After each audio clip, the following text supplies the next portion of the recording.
Oi, como utilizar os banhados construídos ou wetlands para o tratamento de águas cinzas?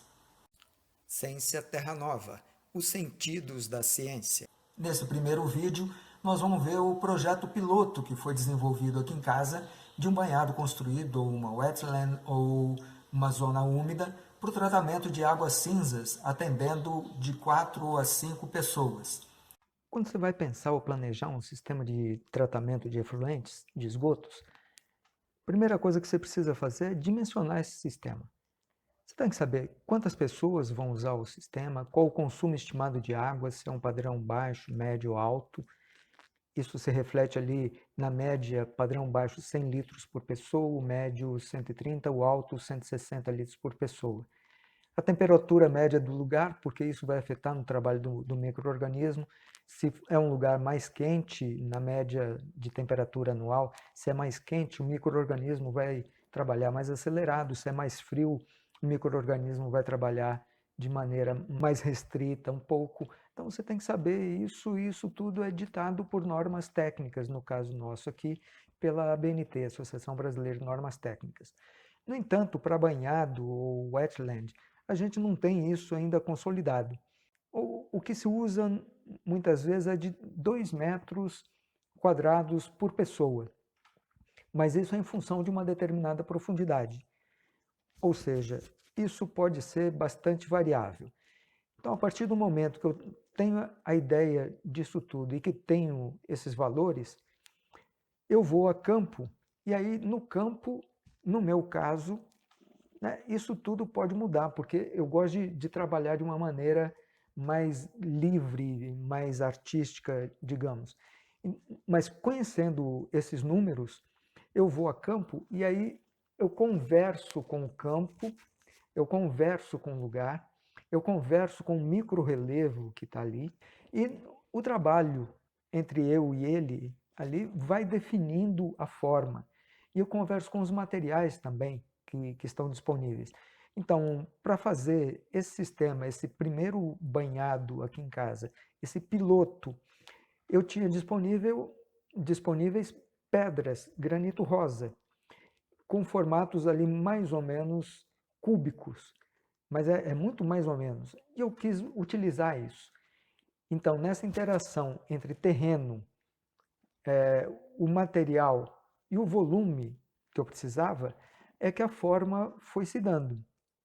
E aí depois eu fui comparando isso, estava dentro daquilo que eu precisava, então tudo bem. A partir daí, utilizando o próprio desnível do terreno, resolvi fazer um trabalho de maneira a não precisar ter input externo de energia. Ou seja, não precisar de bombas e para recalque e tudo mais, utilizando o próprio desnível do terreno e a força da gravidade para fazer movimentar toda a água e todo o efluente. Daí então que nesse jogo entre aquilo que o projeto pede, né, os cálculos, o dimensionamento pede, e a conversa com o terreno, o sistema vai se moldando, vai tomando sua forma própria. Mas eu preciso voltar então agora para a prancheta para ver se aquilo ali está funcionando legal. Então, os cálculos bateram, está mais ou menos dentro das coisas, então vamos fechar o sistema e vamos passar para a próxima fase. A necessidade agora é fazer o acabamento interno do sistema e preencher o sistema com água para ver se não está saindo, se a água não está sendo perdida no terreno. O efluente, então, vai chegar aqui nesse filtro, vai ficar em cima aqui dessa brita, que vai segurar o material particulado maior. Então, restos de comida, né, um grãozinho de arroz, de feijão, vai chegar e vai ficar retido aqui.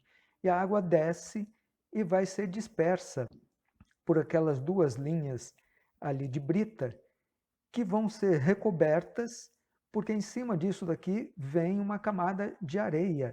Então aqui a água sendo retida aqui, não está tendo vazamento, a gente usa esses sacos de ráfia, né, cortados, que é para fazer a separação das camadas. Aqui embaixo eu tenho brita, aqui em cima eu vou colocar pedrisco e na parte de baixo vou colocar areia.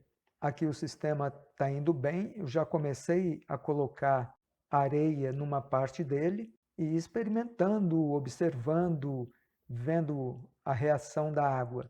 Como eu tinha dito, nada em casa foi perdido. Então, o material excedente que tinha ali, os restos de obra, caco de telha, de tijolo, resto de massa misturado com terra e tudo mais, isso foi reaproveitado. Eu peneirei isso tudo e levei isso para o sistema de tratamento, para a nossa wetland, para o banhado construído. E arrumei ele ali de tal maneira que depois, complementando com uma segunda camada de pedras, eu achei que o sistema já estava legal e que já estaria funcionando bem. E aí a gente parte para uma terceira fase, que é a colocação das plantas. Aí na sua tela já aparecendo o link para a parte 2 desse vídeo. Se tem sido útil para vocês, se inscrevam no canal, cliquem no sininho para receber as notificações, dá um like, um joinha, um gostei e compartilha com os amigos. As informações têm que circular o mundo. E informações para cuidar das águas são cada vez mais importantes para a nossa sociedade. Grande abraço, fiquem com a parte 2.